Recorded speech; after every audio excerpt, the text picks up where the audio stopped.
Chers amis, soyez les bienvenus au Club 700, une émission qui fait avancer le royaume de Jésus-Christ partout dans le monde. Et vous êtes nos fidèles amis. Bonjour, pasteur. Bonjour, Massi. On garde le sourire, hein? Oui. Et je le garde vraiment. Vraiment, tu Oui. aimes sourire, pasteur. Oui.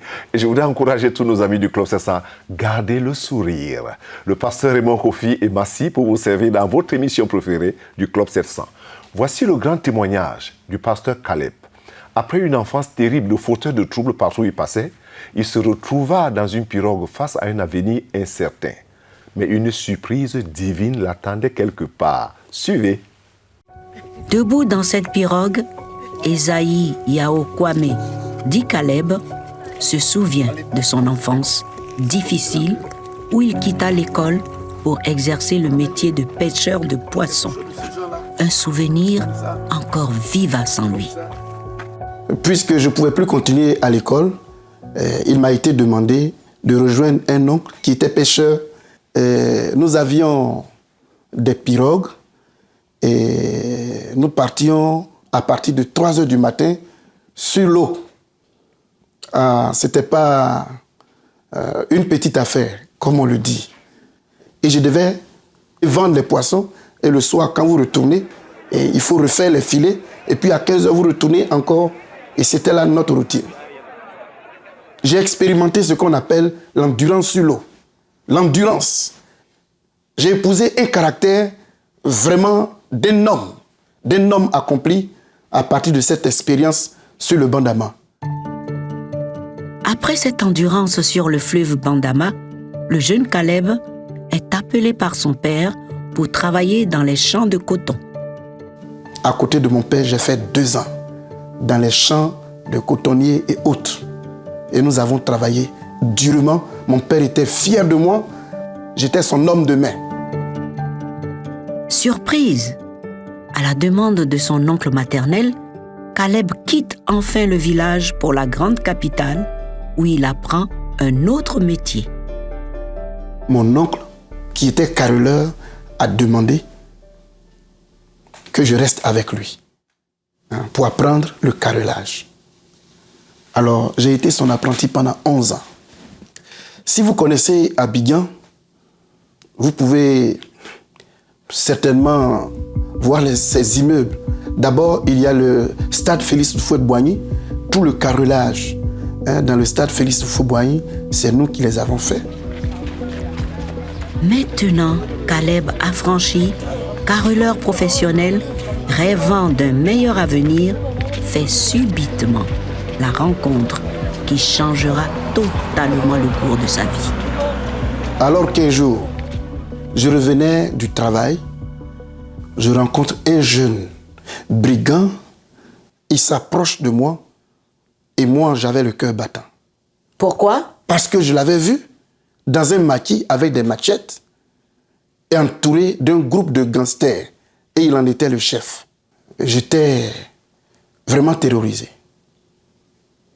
Et quand il est arrivé à mon niveau, il m'a lancé une phrase au visage. Jésus t'aime. Alors vous voyez, ça m'a secoué.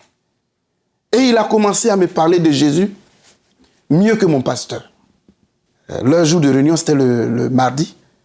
Le jour de la réunion, je m'y suis rendu et j'ai écouté l'évangile. Alors toute ma vie a été relatée par ce pasteur qui a prêché. Mais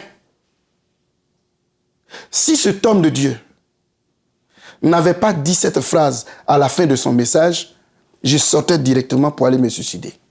Mais à la fin de son message, il conclut en disant, malgré tout ce que tu as pu faire, le Dieu contre lequel tu as péché, il ne te juge pas, il ne te condamne pas, mais il t'aime.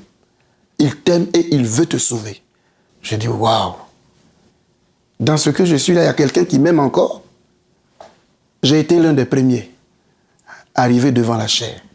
C'est alors qu'il nous a imposé les mains et puis ils ont prié pour nous. Il y avait un frère qui s'est approché de moi, j'ai encore son nom en tête. Il s'appelait Victor. Il m'a fait ça. Frère, tu as cherché et tu as trouvé. Et il m'a serré dans ses bras. C'était pour la première fois de toute ma vie que quelqu'un me démontre un si grand amour. Converti, joyeux, il ne savait pas qu'il deviendrait lui-même un jour un serviteur de Dieu.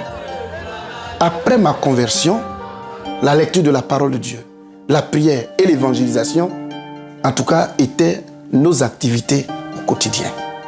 2 ans plus tard, j'étais moi aussi à mesure d'encadrer des frères. Je me rappelle bien, j'étais dans ma chambre. Je jeûnais ce jour-là. Pendant que je priais, quelqu'un au salon m'a appelé. Caleb, à 2 reprises, je t'appelle à mon service. Il se marie et une autre grande surprise l'attendait. Il est nommé, envoyé, pasteur missionnaire aux États-Unis. Comment? Des chrétiens s'étaient rassemblés ici aux États-Unis. Ils n'avaient pas de pasteur et ils ont finalement demandé qu'on leur envoie un pasteur permanent. Et c'est ainsi que la structure qui s'occupe de la mission a décidé de mon envoi ici aux États-Unis pour diriger cette petite assemblée.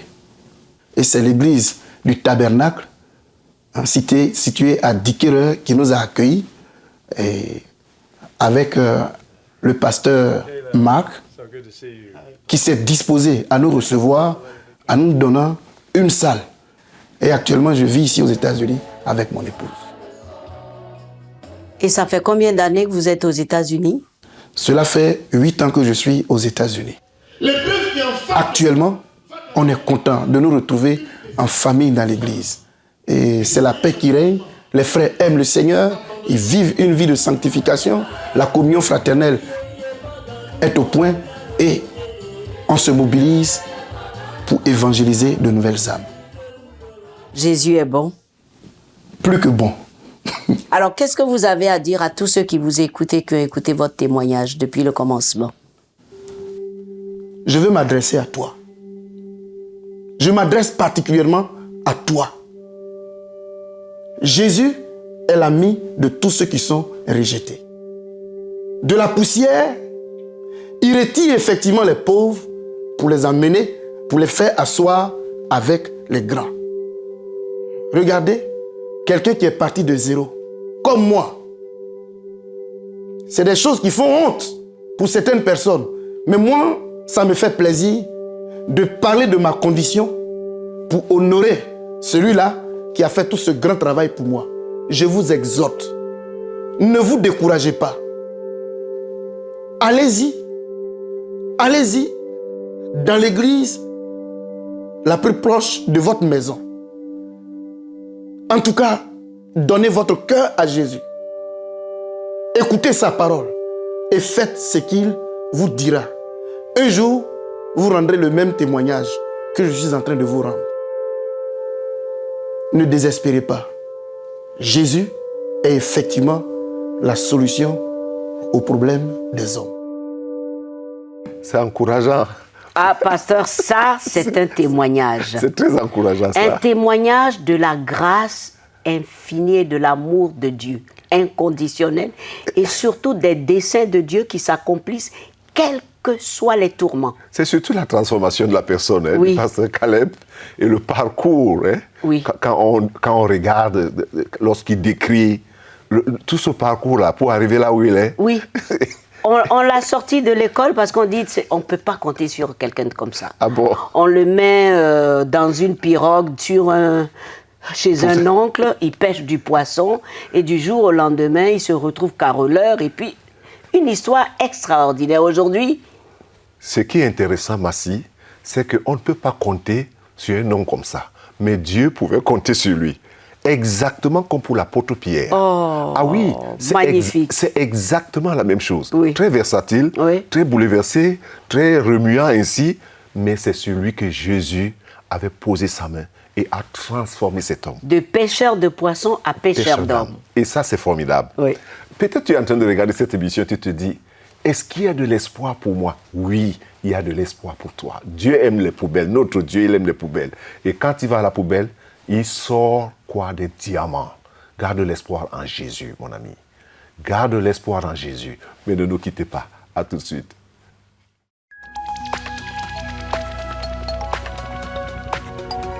Si vous avez des questions spirituelles, des besoins de prière ou même si vous avez besoin de conseils, n'hésitez pas à nous contacter aujourd'hui à cette adresse ou au numéro suivant. Nos conseillers sont là pour vous aider. N'oubliez pas, nous sommes là pour vous.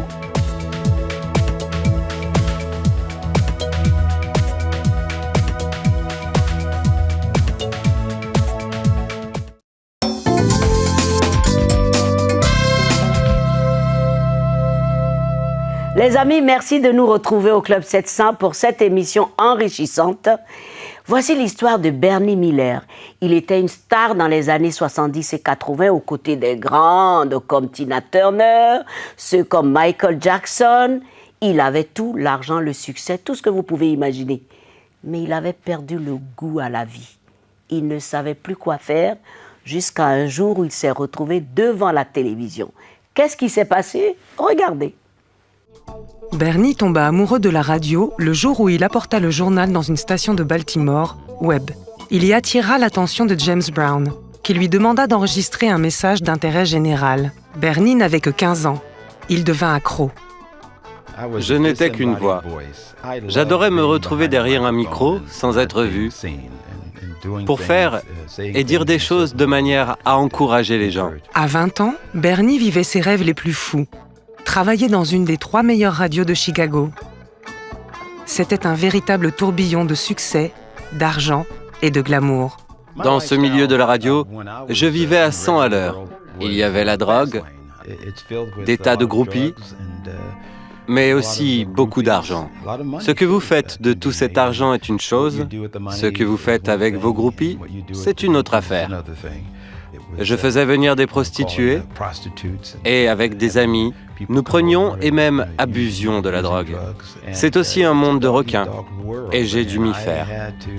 Pour vous booster, vous prenez des substances. Moi, je prenais de la cocaïne, ça me dopait. Et ensuite, je prenais de la marijuana pour me relaxer. C'était un cercle vicieux. La carrière de Bernie monta en flèche. On lui proposa un emploi à New York, dans une autre radio très en vue.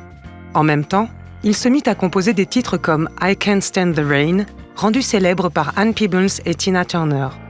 Je me rappelle du montant des royalties que j'ai touché, 19 000 $.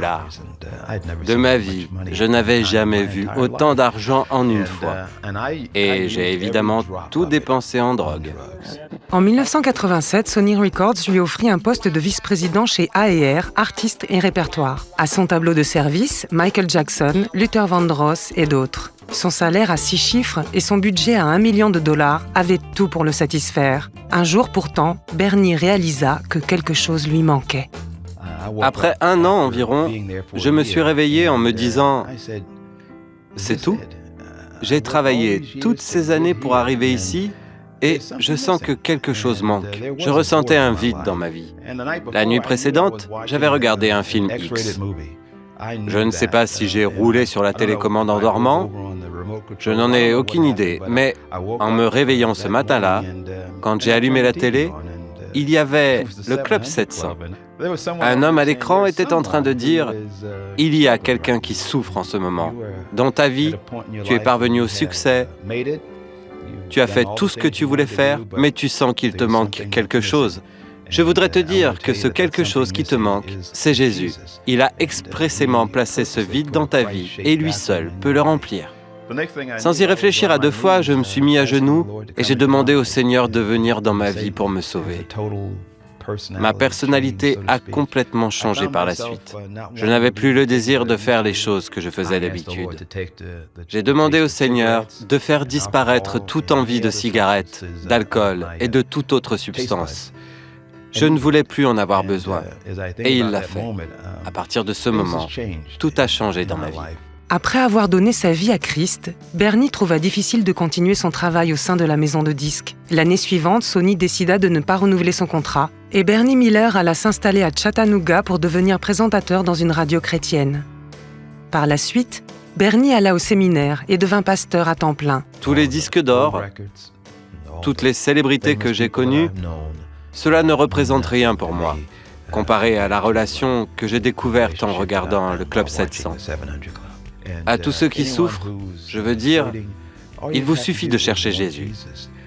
J'étais au sommet de ma carrière, je n'avais besoin de rien, mais il y avait un vide dans ma vie. Vous avez de l'argent, vous connaissez le succès, mais tout cela ne compte pas pour vous. En fin de compte, vous ressentez toujours un vide dans votre vie. Et ce vide, c'est la relation avec Jésus-Christ qui vous manque. Je ressentais ce même vide, et vous ne pourrez pas être heureux si vous ne faites pas ce que j'ai fait, lui demander d'être votre Seigneur et Sauveur. La puissance de Dieu dans la faiblesse humaine. Disons-le comme ça, hein? Tu ne peux pas maintenant me suivre où je vais, mais tu me suivras plus tard. C'est dans Jean 13, au verset 36. Et nous lisons encore plus loin dans Jean 21, verset 19. Après avoir ainsi parlé, Jésus lui dit, « Suis-moi ». 3 ans auparavant, Jésus avait déjà dit à Pierre, « Suis-moi ». Et Pierre avait suivi le Seigneur sans peine. Il était attiré, séduit par Jésus. Mais sans le secours du Saint-Esprit, il avait abouti au reniement. Et son cœur se brisa ce jour-là lorsqu'il découvrit cela. C'est alors qu'il reçut le Saint-Esprit. Et Jésus lui dit de nouveau, « Pierre, suis-moi ». Jésus seul était devant lui. Le premier « suis-moi » n'avait rien de mystique. Et Pierre suivit Jésus sur le chemin. Le deuxième le conduira jusqu'au martyre. Entre ces deux appels, Pierre a renié Jésus avec des imprécations. Il s'est effondré avec sa propre suffisance. Il ne restait plus rien de sa propre confiance en lui-même. Quels que soient les changements que Dieu ait opérés en nous ou en vous, ne vous appuyez jamais sur personne, sinon sur le Seigneur Jésus lui-même et sur le Saint-Esprit qui donne. Pourquoi? Tous nos efforts, toutes nos bonnes résolutions aboutissent toujours au reniement. Parce que nous n'avons pas de puissance pour les réaliser par nous-mêmes. Mais quand nous sommes effondrés, réellement vidés de nous-mêmes, nous pouvons le recevoir, qui est le Saint-Esprit. Comme il a dit, recevez le Saint-Esprit. Laissez-vous envahir par lui. Il n'y aura dans votre vie qu'un seul vainqueur, c'est le Seigneur Jésus. Il faut qu'il y ait dans ma vie, dans ta vie qui suit cette émission, dans la vie de Massy et de plusieurs personnes qui sont les amis du Club 700, un seul vainqueur, c'est le Seigneur Jésus. Et comment il peut devenir le seul vainqueur de ta vie? Je vais t'aider à prier. Seigneur Jésus, je confesse que tu es le Fils de Dieu. Répète tout simplement cette prière. Et je reconnais que tu es le Fils de Dieu. Que c'est toi qui es mort sur la croix pour mes péchés. Je te demande de me pardonner, Seigneur, tous ces péchés. Et je t'ouvre maintenant la porte de mon cœur pour te recevoir comme mon Seigneur et mon Sauveur personnel. Amen et Amen. Je voudrais croire que tu as été sincère, et je crois que tu as été sincère, que tu as vraiment ouvert ton cœur au Seigneur pour lui dire que tu le reçois comme ton Sauveur et comme ton Seigneur personnel. Parce que c'est deux choses. Le Sauveur, c'est celui qui nous sauve de nos péchés. Le Seigneur, c'est celui qui conduit nos vies et qui décide de ce que nous voulons faire. Que Dieu te bénisse. Si tu lui fais vraiment cette confiance et tu lui laisses cette première place dans ta vie, sois encouragé. Amen. Amen, Massy. Jésus Seigneur. Amen, pasteur. Et un seul vainqueur. Et un seul vainqueur. Vous venez d'écouter le pasteur. Si vous avez été touché par ces paroles ou si vous avez besoin de prière, contactez nos centres d'appel. Je vous le dis tout le temps parce que je sais que dans ce monde, on a besoin d'aide. À tout de suite.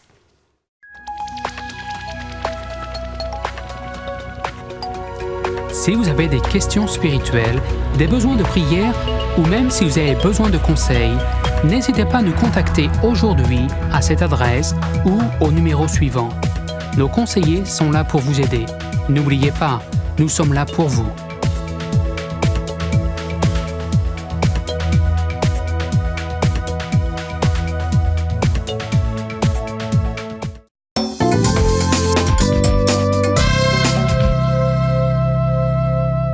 Les amis, le Club 700 vous démontre toujours l'amour de Jésus-Christ.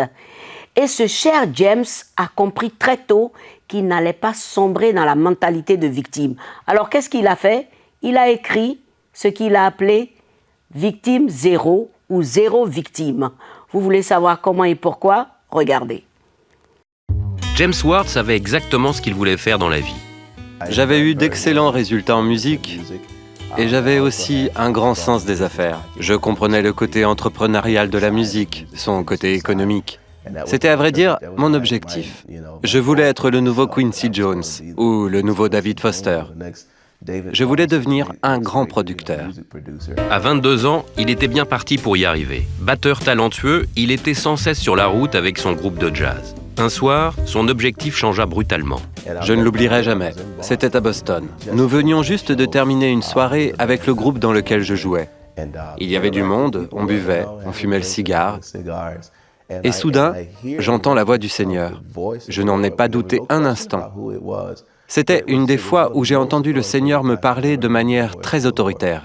Et il m'a dit « James, je veux ta vie ». Enfant, James avait confessé sa foi en Christ, mais il s'était éloigné de Dieu depuis l'université. Il décida qu'il était temps de donner la première place à Dieu. Voyez-vous, boire, fumer, les petites amies et ce genre de choses, tout cela devait changer. Personnellement, je devais changer mes habitudes et quitter un certain environnement qui me poussait à chuter. James abandonna la musique. Il trouva une église dans laquelle il put grandir dans sa foi. Plus tard, il se maria et ressentit un appel comme pasteur. En 2008, il s'inscrivit à Regent University pour suivre une formation en théologie. Ça a été une des meilleures décisions de ma vie. J'ai été abasourdi par la profondeur de la compréhension, de la pensée intellectuelle et de la passion de la théologie. J'étais déjà dans le ministère à plein temps lorsque je suis entré à Regent University.